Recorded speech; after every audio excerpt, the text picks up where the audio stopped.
morning to you. It is the fourth day and the last day of the AGRF 2021 Summit. And you know what? I can't let this pass without us getting to know how to say good morning in our local languages. So I'll go first. In Kenya, we say hamjambo, to which you reply sijambo. How about you, John? What do you say? Yes, I like that jambo in Kenya. In Nigeria, because I'm from Yoruba tribes, so we say ekaro.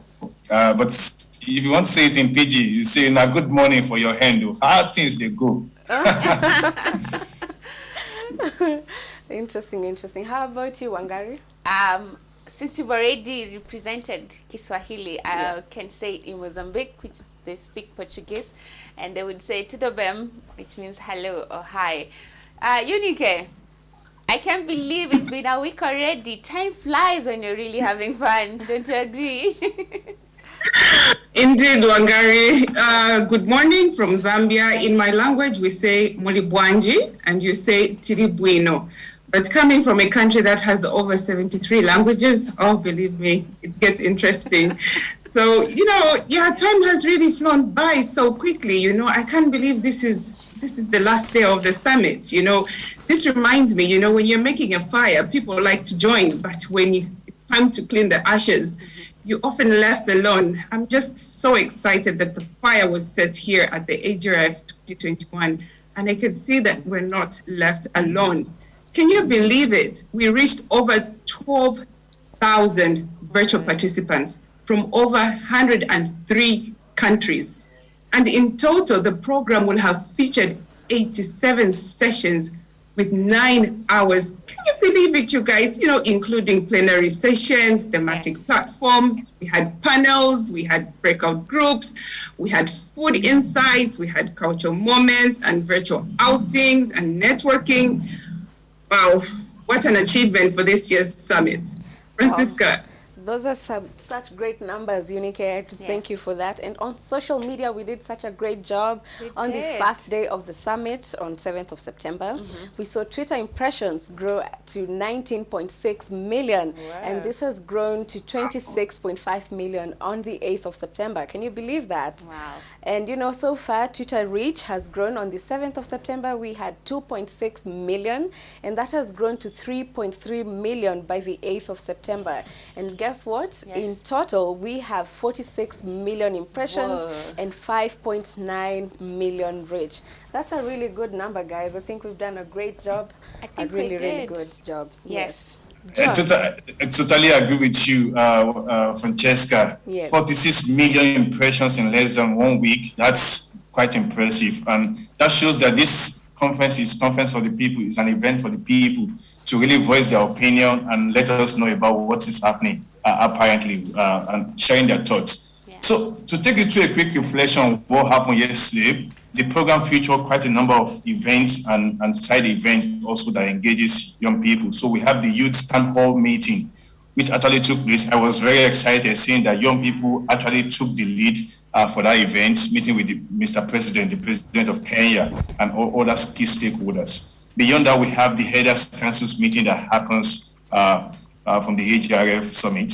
We also have a plenary sections which focus on delivering healthy diets for people and planets. And alongside, we have a parallel workshop, actually 2 parallel workshops. One is on food systems and nutrition, and the other one is on sustainable productivities platform. We have stakeholders forum that took place with continental dialogue on food system pathways, which is actually the key topic for this AGRF summit. In Hall, we also have over 16 innovators showcasing their innovations and initiatives addressing towards transforming the African food system. Quite a day we had yesterday, team. I couldn't agree more with you, John. And I would like to take this opportunity, to thank everyone, for joining and, taking time to dedicate, your most precious time to, our food systems agenda and the AGRF. And these last 4 days, we have had speakers, emphasizing the need to create reliable and resilient food systems for the future, which I see has been a build-up to today's theme, future food systems. Wangari. Yes. Thank you so much, Unike. Yes, I really do appreciate the conversations that have been going along the whole week around the food system agenda. And for me, if I would just briefly touch on what I do at Farmer on Fire in relation to the future food systems, is that I try to engage the digital platforms. This makes sure that I can be able to even reach the rural areas. I can be able to even reach people who are not physically able to be there because of cessation due to the pandemic. And I feel like we will not go back to the analog way of living. So yes, Francisca, what has been your take in terms of what you're doing in relation to today's theme of future food systems? As a young farmer and as an advocate of the High Court of Kenya, I'm really inspired by the kind of conversations we've been having. Yeah. There is a saying that goes, if you fail to plan, you actually plan to fail. And, this summit has given us the opportunity to prepare. Yeah. The discussion that we're having is just a reflection of the current situation, acknowledging what we need to do, and also, to prepare ourselves adequately for our future. Yes. Yes. How about you, John? Yeah, I share the same sentiment with you, Francesca. To be very honest with you, I think the future food system that we're looking at actually comes from the perspective of how do we ensure that smallholder farmers are able to increase their productivity without affecting the natural resources. So it's helped us come to the realization that we need to continue to produce food, but in a sustainable manner.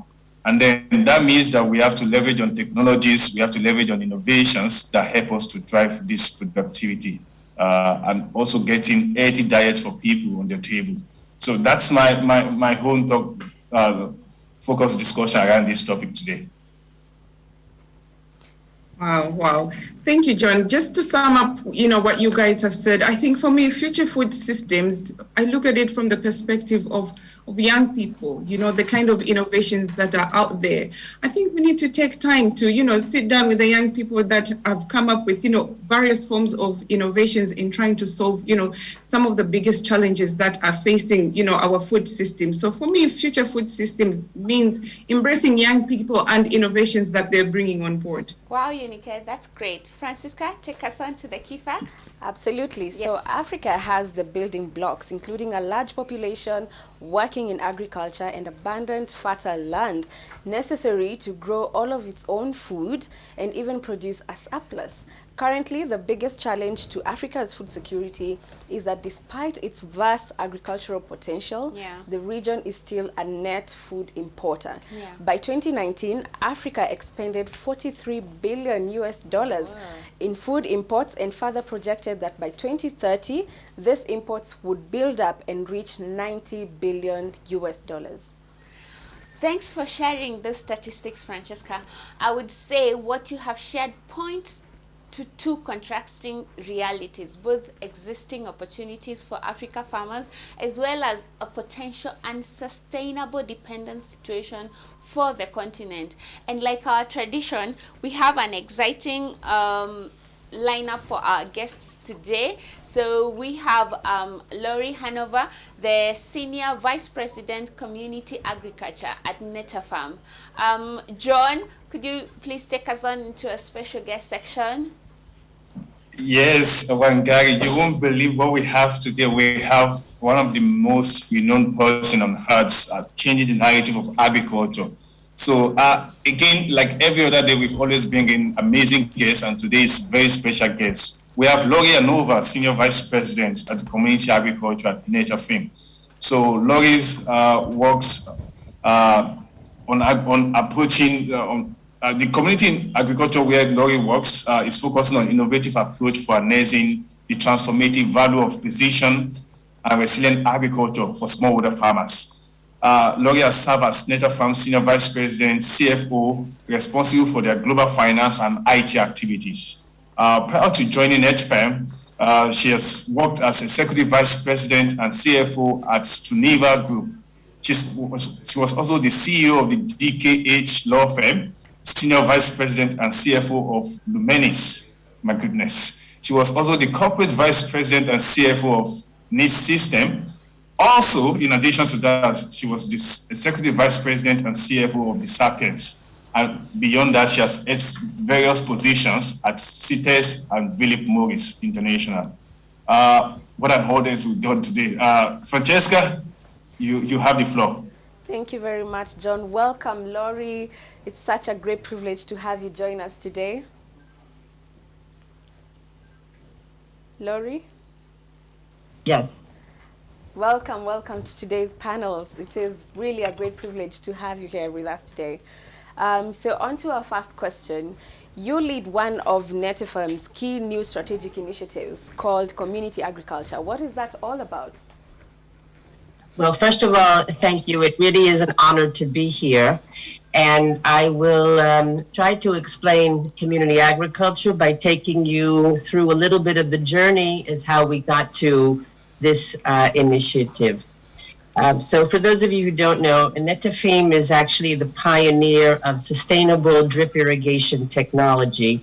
And for a number of decades, the company has tried to penetrate the smallholders market globally, be it in Latin America or Asia or Africa, and frankly, with not very much success.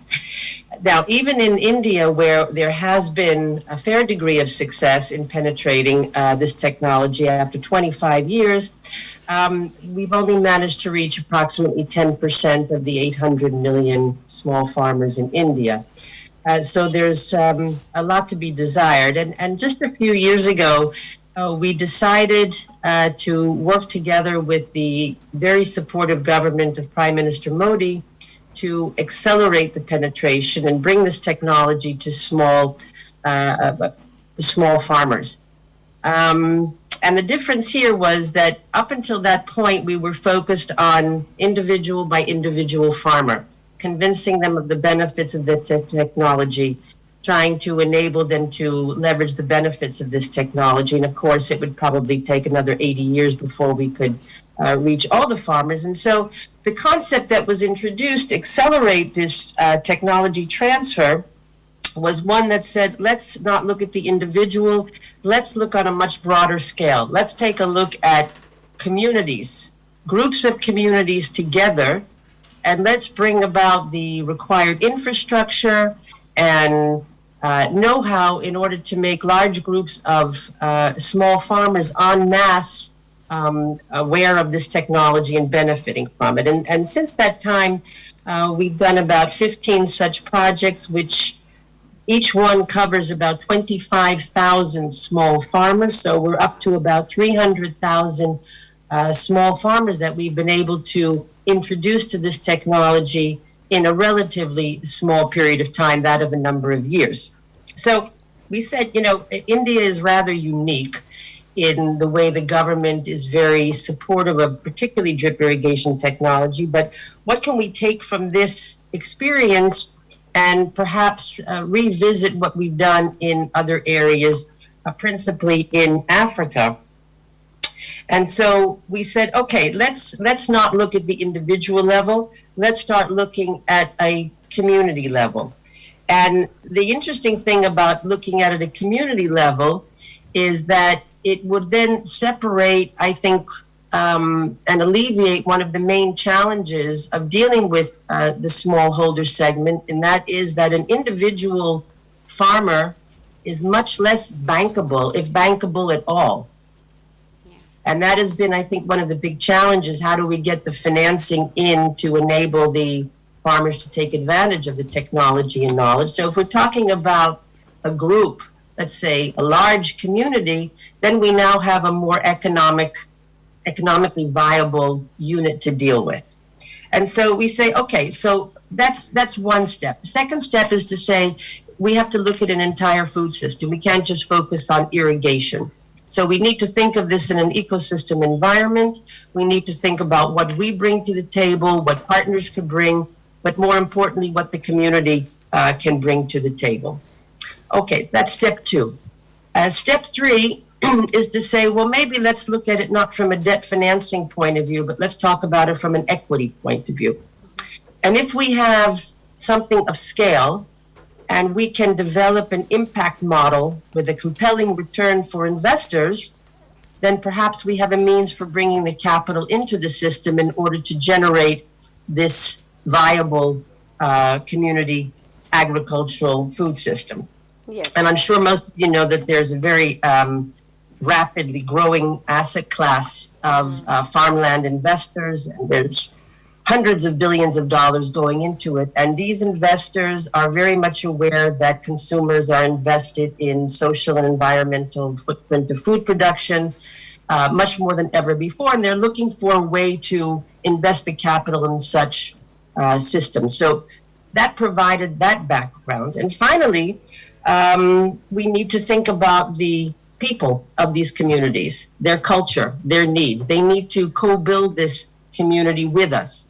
They need to provide their talent. You spoke about the young people. They need to provide their excitement and commitment into building this community. And then, of course, we bring in the management layer of this very large community, hopefully be very large, preferably from the local talent pool, to really make this a community of the community, while in fact producing compelling returns that will enable an investor to come in and provide the funding in order to get the community started. The idea is the community is based on sustainability principles. It's meant to be profitable, both for the community, its individuals, and the investors. And what we're hoping is that we'll come up with the right model that can be scaled, can be adapted to the individual cultural needs of the various community in which it is operating, and hopefully make a sizable impact for the smallholder community. Thank you very much, Lori, for that great insights over there on opportunities that are available to us in Africa and also the agricultural community. Thank you so much for your time. We are glad that you made time to be with us this morning. Pleasure.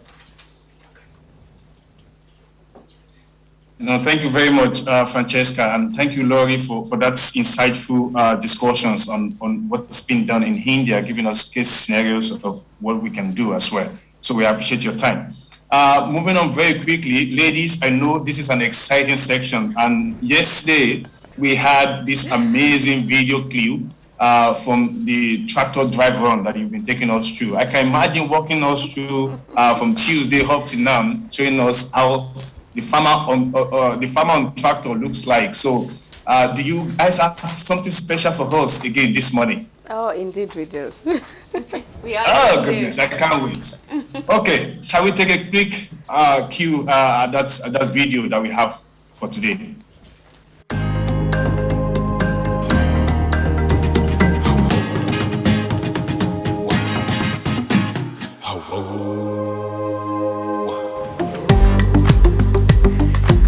Hi guys, welcome. It is the farmer on fire, or should we say the farmer on the tractor. I'm here at my favorite seat in the house where I'm with my tractor.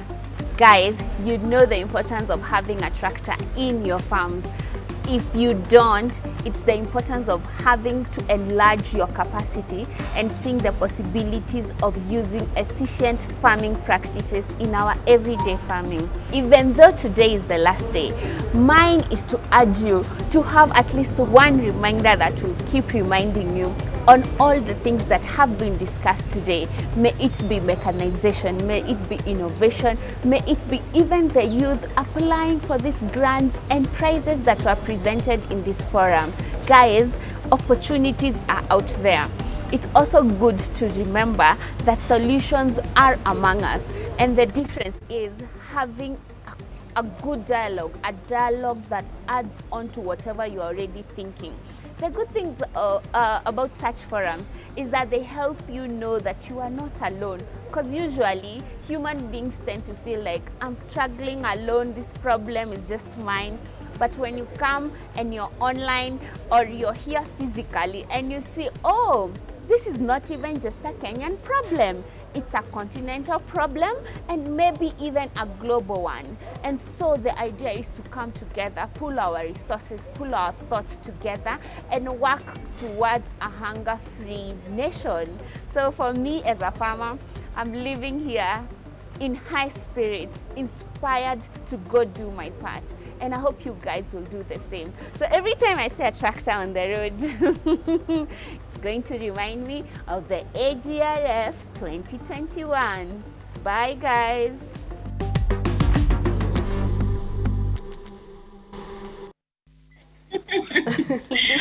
Oh goodness, this is very exciting, Unique. I must confess, because she made a very good statement, and then you can see the way she's driving that tractor. I hope you're not driving it to your house. If you drive it to your farm, and then you made a very good comment about the fact that hunger is not locational. Hunger is a global challenge, and we all need to address it together. So, Unique, I hand over to you to take us through the next program. All right. No, thank you so much, John, for that. I just want to circle back, with regards to mechanization. Guys, all of us here on the panel are farmers in one way or the other.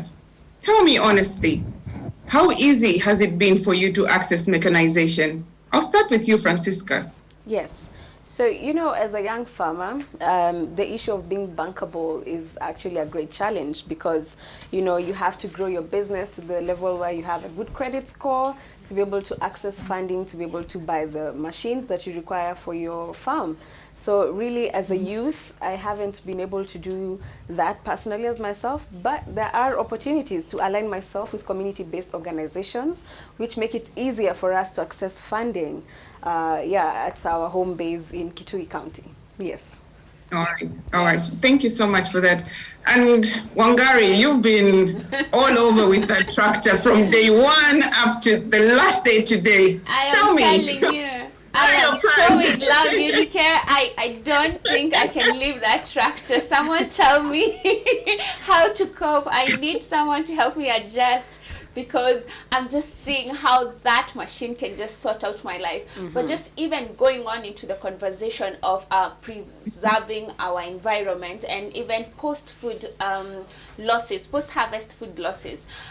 That's where another area where mechanization can come in terms of preserving food. We saw the prize winner the day before yesterday, who had this young lady who had refrigeration from a solar system machine, and he's helping these fishery communities who are able to preserve their fish in the facility, and they're making money, guys. So even for me, I would like to comment something about my country, which has done an initiative with an organization called Kilri, which is an industry organization that is collaborating with the trade ministry to help young people who might not be able to set up the infrastructure of processing to go do it under their wing and be able to get certified and supply even in large stores and supermarkets in Kenya. Wow. And I'm hoping that the rest of Africa, if they haven't adapted this, they can do it to help their youth access the market in a formal way. All right. Yes. Wow, thank you so much for that, Wangari. I think a lot of countries are making headways in terms of,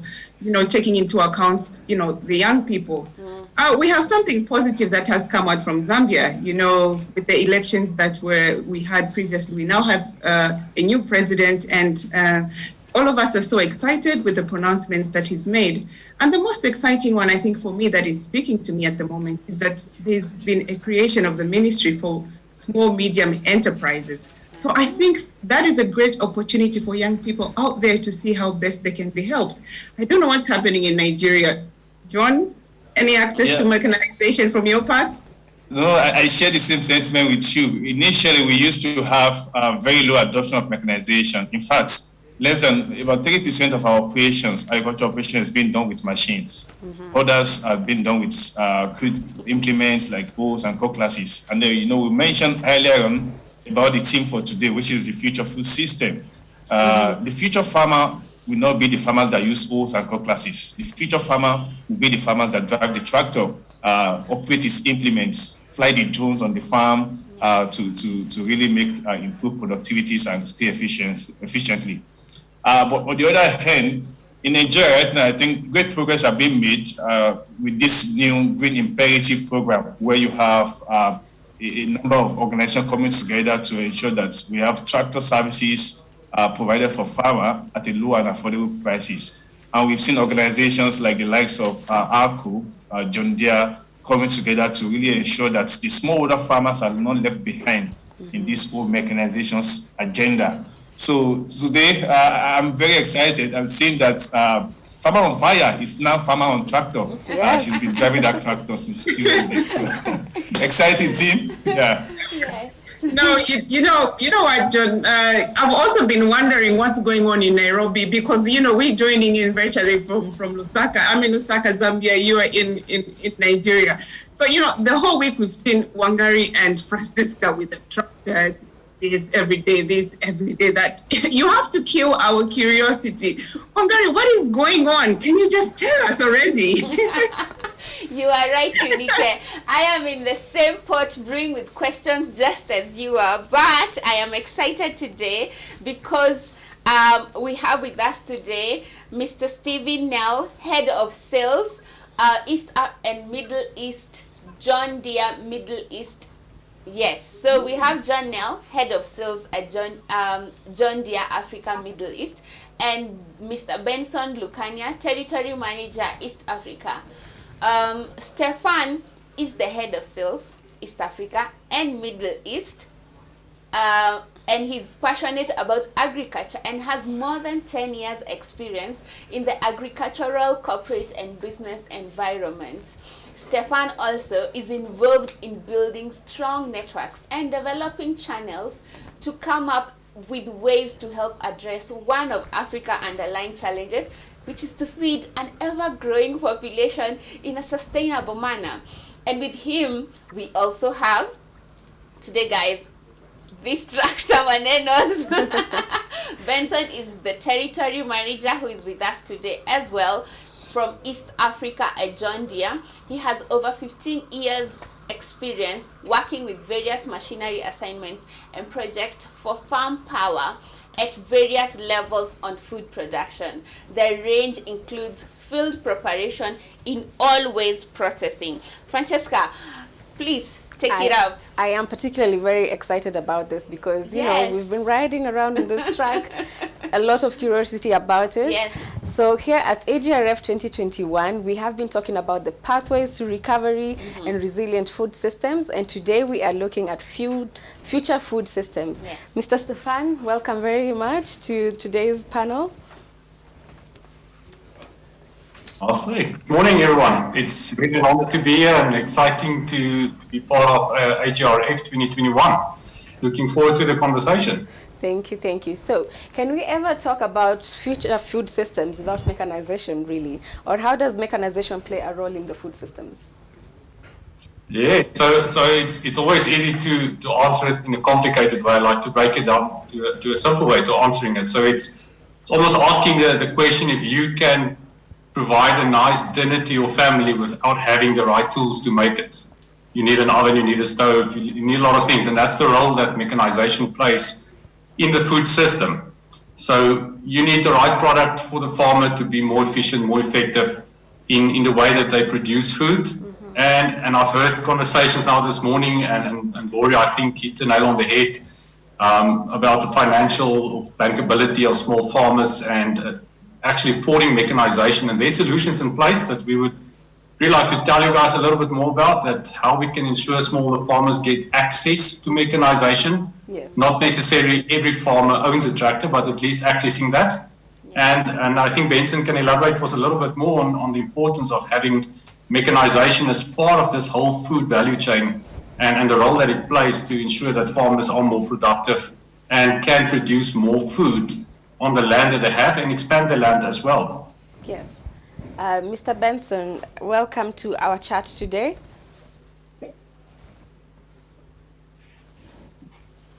Mr. Benson? All right, so let me pose another question to you, Mr. Stefan. What does the future of agriculture look like? Yes, so the future, so obviously if you look at large agriculture, and I'm not now talking Africa, I'll circle back to Africa, but if you look at agriculture on a global scale, the future is going towards more technology advancements in agriculture. We're talking autonomy, machine learning, artificial intelligence, all in an effort to help the farmers to have less of an impact on the environment when they have different farming practices, depending, for example, if you are spraying your crops with some herbicides, then obviously you only want to spray the area that needs that herbicide or pesticide, not the whole area that you work on. So those technologies are getting more momentum and actually are very established on the large agriculture side. Yes. When I circle it back to what we look at in Africa, we know that Africa's more than 85% is smallholder farmers farming on less than 2 hectares of land. We know Africa's got a growing population, as you mentioned. We know Africa's having the food crisis. We know we struggle with bankability, foreign currency availability. And obviously the agro-industrialization for agriculture in Africa has not happened yet. We don't see in most of our African countries, we don't see a fully horizontally integrated environment where you get food from the farm all the way to the plate and become less dependable on food importation. So where the future is going, in my mind, for Africa is that we're going to see these technologies getting more and more adopted on the smaller agriculture equipment. And we are already working closely with a lot of companies to see how we can make the business case more sense. So if you take a community farm, and that is our model, our smart campaign that we launched, and we'll share more details on that on the Agra website. But the smart campaign is exactly that. You target a community, you make sure they get finance availability. Through that, you of course need other players. You need guaranteed off-takers. To say, I will take the crop of this farmer. So eventually to make it more bankable and financially viable. And then the technology piece comes in to help these guys capturing the data and share with banks. So I think that's where their future is heading for us. Thank you so much. Now on to the more exciting stuff. Please tell us, what is this all about? Why do we have a beautiful green machine parked outside of the hotel? What news do you have for us? Why is the tractor parked out here? Yes, I've been sharing the excitement. I've seen you guys talking about this tractor this whole morning, so I'm glad that we are now able to share with you this excitement. So John Deere a couple of years back started working very closely with Agra, and we actually now are going to together and collaborating with Agra. We want to launch a competition where a farmer or a agripreneur in the youth or women sector can come up with a way that we can put a mechanization services package together for farmers, submit some business cases. We'll define the criteria, of course, and we'll publish it in the next couple of days or weeks. But at the end, the prize in the back is that specific person will win a John Deere tractor. Obviously, coming in with some guidance and training that we will do through our authorized dealer in Kenya, Masco. And we're really excited to be part of this and announce that, yes, although it's not the tractor you're seeing outside, it's a different model, but we are excited to see that someone will eventually drive away with a tractor from this AGRF summit. Thank you so much, Stefan. Thank you so much. It's been a pleasure hosting you on today's show. Great insights there, and a big thank you to John Deere for the opportunity. Yes, this is absolutely fantastic. As one of the youth looking forward to this competition, be sure that I will apply, and I urge you guys, are you feeling lucky? Get on the AGRF website to get notified, which is full of surprises. John Deere, in collaboration with Agra, will co-design and co-manage a competition to award youth and women a tractor to set up mechanization services provision enterprise in Kenya. John Deere, through its authorized dealer in Kenya, will provide technical and business training to the winner to manage a successful mechanization service provider business. Details on this competition will be announced at a later date. Unique, what do you think? Are you applying? You know, I'm still trying to get to terms with it. Somebody is going to win a tractor in Kenya. Yes. This is not fair. This is not fair. I think this competition should be extended to Zambia and Nigeria, and I think John will agree to this. You know, we also need that competition to be also published here in Zambia. So I think going forward, I think we'll go back to John Deere and say, we also want this competition to be, we also want Zambia and Nigeria to be part of this competition. So yeah, that's all I can say. We also want to be part of it. Yes, Unique, I totally agree with you. So it needs to be a continental competition, helping young people access mechanizations as well, and also giving them that platform for them to increase their productivity. So moving on to the program of today, we have an amazing event lined up for today, including some special key speakers that will speak for today's event. Even though it's the last day, but as they always say, we save the best for the last. Yes. So today we have a parallel workshop on agri-tech and digitalizations. Apparently this fits well into the discussion that Stefan has raised with mechanizations and technology. We also have a parallel workshop on trade and investments. And lastly, we have a parallel section that nobody wants to miss. That's the Generation Africa, focusing on the largest agripreneur forum in Africa right now. Beyond that, we are going to launch today the 2021 African Agriculture Trade Monitor, the AATM report that will be launched later this afternoon. Francesca? Yes, we do have two exciting plenary sessions that you have to look out for. The first one is Walking the Path, Commitments Framework, where we will be hearing from those who are working in the deal rooms about some of the exciting investments and deals that have been struck that will transform our food systems by 2030. At the close of the day, or rather as we close the day and the AGRF 2021, we have a special leaders town hall and a closing ceremony plenary session. This session will feature parliamentarians, governors, and local leaders on building forward better. Unique, what don't you want us to miss out on today? Please don't miss our program staples. Today we have a lineup of 19 food systems innovators, at 10:45 and 12:45. We also have a networking exhibition, if I'm not wrong, at 1 p.m. And we also have commitment showcases between 1:45 and 3:15 this afternoon. And closing the Chef Chat with Chef's Manifesto, Chef Moderator Paul Newman will be in conversation with. Believe me, if you're a foodie lover like myself, this is your portion. We're also going to have Chef Coco, who is Burundian but based in South Africa as part of the show. We're also going to have Chef Pinky from South Africa. So if you love food, please, and you'd also like to see how food systems and food preparations are done in a more sustainable way, please find some time to join in and see what's happening. John.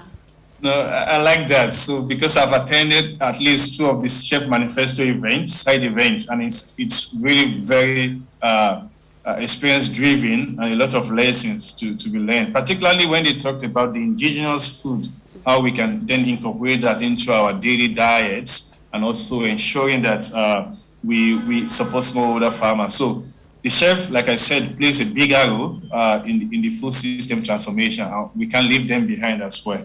So, team, we have reached the finish line of the Goodmorning AGRF section, but before we go, I'm sure that we all agree with one thing in mind, that all commitments and actions and everything that has been said today will be driven into action at local, at regional, at continental level.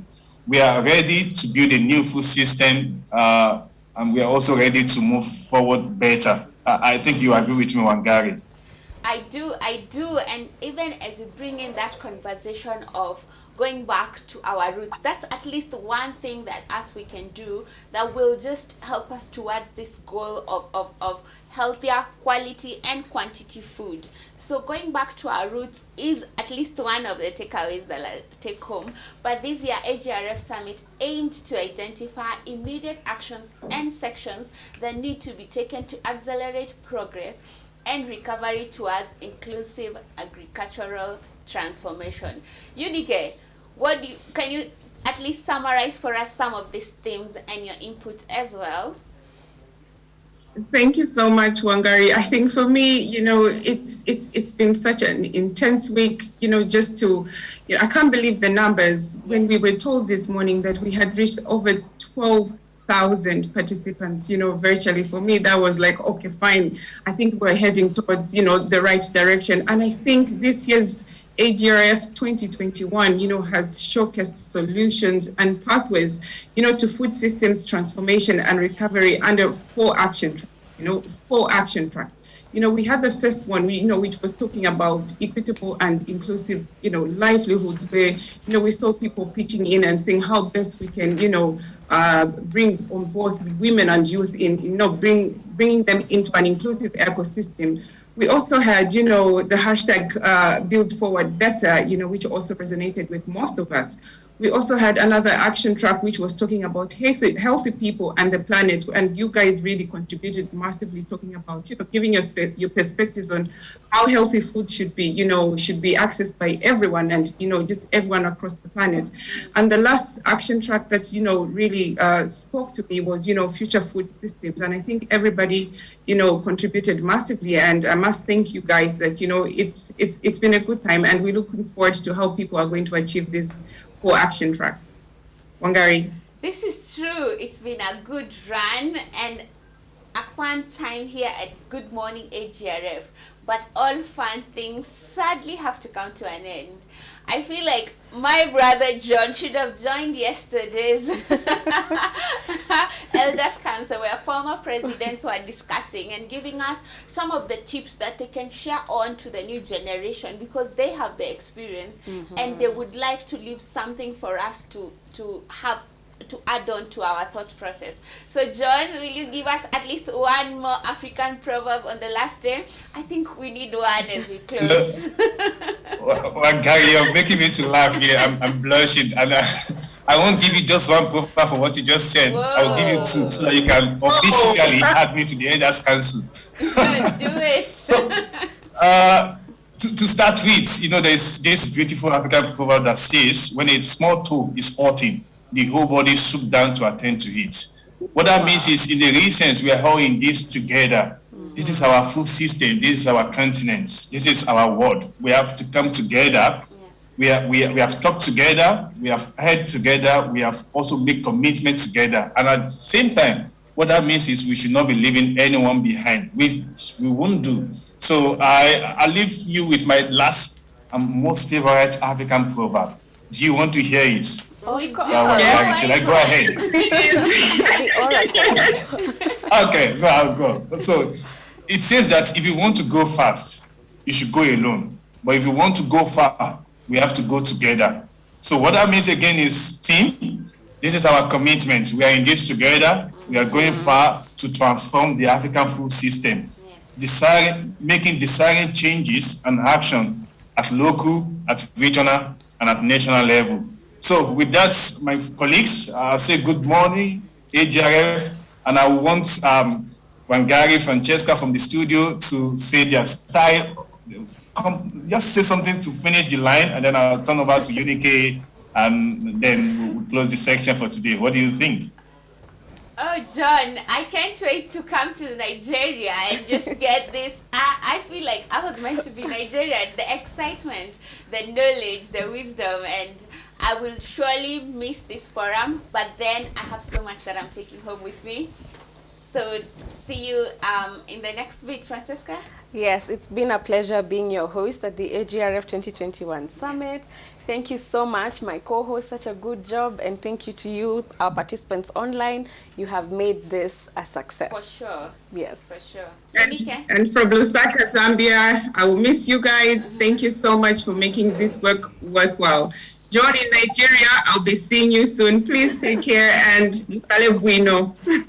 Yes, Francesca, thank you very much, Unique, from the beautiful city of Lagos, Nigeria. So I'm definitely going to miss you. And you know what? I told one of my colleagues that I find it very interesting and being honored to be among the most beautiful agricultural women in Africa right now. 3 women and 1 man in the studio. That's a great honor. So I'm honored, and it's good that we've shared this moment together on the section today.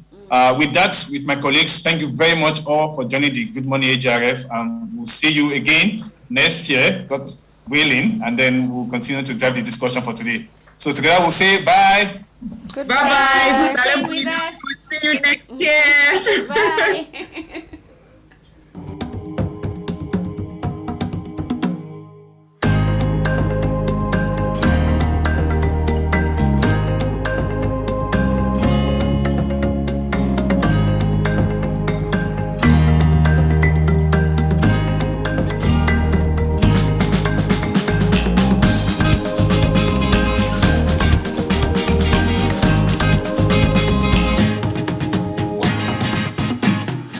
Oh.